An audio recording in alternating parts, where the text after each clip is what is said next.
नमस्कार शेतकरी मित्रांनो, मी तुमचा कुणाल मगर आणि तुम्ही पाहत आहात आपलं लाडकं शेत शिवार यूट्यूब चॅनल. मित्रांनो, आजकाल शेतीमध्ये केवळ कष्ट करून चालत नाही, तर त्याला योग्य नियोजन घ्यावं लागतं. आज आपण अशा एका पिकाबद्दल बोलणार आहोत, जो कमी खर्चात आणि योग्य व्यवस्थापन केलं तर शेतकऱ्याच्या भावाला खरोखर माल माल बनवू शकतो. म्हणजे आपलं तुरीचं पीक. मित्रांनो, यंदा आपण आपल्या 2 एकर क्षेत्रफळामध्ये तुरीची लागवड केली आहे. बऱ्याचदा शेतकरी बांधव विचारतात की कुणाल भाऊ, तुरीची जात कोणती निवडावी आणि अंतर किती ठेवावं.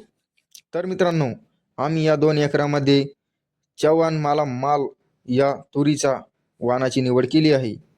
या वाणाची वैशिष्ट्ये, याला फुटवे खूप छान निघतात आणि शेंगांची संख्याही भरपूर मिळते. लागवडीच्या अंतराबद्दल सांगायचे तर आम्ही 3 बाय 3 अंतरावर ही तूर थोडी थोडी लावलेली आहे. 3 बाय 3चे अंतर ठेवल्यामुळे प्रत्येक झाडाला पुरेसा सूर्यप्रकाश मिळतो, हवा खेळती राहते आणि झाडाचा विस्तार म्हणजे कॉनॉपी खूप छान कॉनॉपी आणि क्वालिटी खूप छान तयार होते. आता वळूया सर्वात महत्त्वाच्या समस्येकडे. तुरीच्या पिकात सर्वात मोठा धोका असतो, ती म्हणजे तूर उबळणे. तूर उबळणे.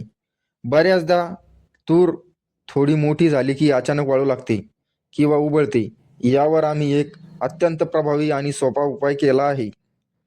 जेव्हा तूर थोडी थोडी उगून वर आली तेव्हा उबळू नये म्हणून आम्ही थायमेटचा वापर केला. आम्ही हे कसं केलं? आम्ही दाणेदार खतामध्ये हे थायमेट व्यवस्थित मिसळून म्हणजे काढून प्रत्येक झाडाला बुडाशी प्रत्येक प्रयत्नात दिलं. यामुळे जमिनीचे किडे, वळवी आणि मुळ्यांवर किंवा खोडांवर पडणारे किडे सूक्ष्म नष्ट होतात आणि तूर उबळण्याचा धोका अगदी शून्य होतो. शेतकरी मित्रांनो, इथे एक गोष्ट विशेष लक्षात घेण्यासारखी आहे. या थायमेटमध्ये आणि दाणेदार खताच्या सुरुवातीच्या मात्राशिवाय आम्ही या पिकाला इतर कुठल्याही रासायनिक खताचा जास्तीचा मारा केलेला नाही.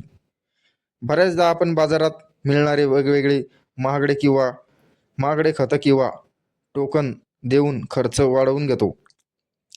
पण जर सुरुवातीच्या जमिनीची योग्य मशागत केली, योग्य अंतरावर लागवड केली आणि मुळांचे रक्षण केले, तर पिकाला स्वतःहून उत्तम वाढ ठरते. आमचा हा प्रयत्न कसा की कमीत कमी खर्चात जास्तीत जास्त उत्पन्न मिळवायचं. 3 बाय 3 अंतरावर लागवड केल्यामुळे आता झाडांचा फांद्या फुटवायला जागा मिळत आहे आणि पुढे जाऊन आम्ही यावर शेंडा खोडणी, गरजेनुसार फवारणीचे नियोजन करणार आहेत, जेणेकरून फुलांची संख्या आणि शेंगांची सारखी मजबूत होते. जर तुम्ही सुद्धा तुरीची लागवड केली असेल तर तुरीची उबळ रोखण्यासाठी सुरुवातीला काळजी घ्या. 3 बाय 3चे अंतर आणि थायमेटचे हा प्रयोग तुम्हाला कसा वाटला हे मला कमेंट करून नक्की सांगा. मित्रांनो, शेतीमध्ये असेच नवनवीन प्रयोग, कमी खर्चात तंत्रज्ञान आणि थेट शेतातील अनुभव पाहण्यासाठी आजच आपल्या शेत शिवार या यूट्यूब चॅनलला नक्की सबस्क्राईब करा आणि शेजारील घंटी दाबून, जेणेकरून आमचा नवीन व्हिडिओ सर्वात आधी तुम्हाला कळेल. व्हिडिओ आवडल्यास लाईक आणि शेअर नक्की करा. तर चला भेटूया मग अशाच एका पुढच्या महत्त्वपूर्ण व्हिडिओमध्ये. तोपर्यंत आपल्या शेत शिवार या यूट्यूब चॅनलला सबस्क्राईब करून बेल आयकन दाबायला विसरू नका आणि असेच नवनवीन व्हिडिओ पाहण्याचा शेत शिवार यूट्यूब चॅनलवरच बघा. धन्यवाद.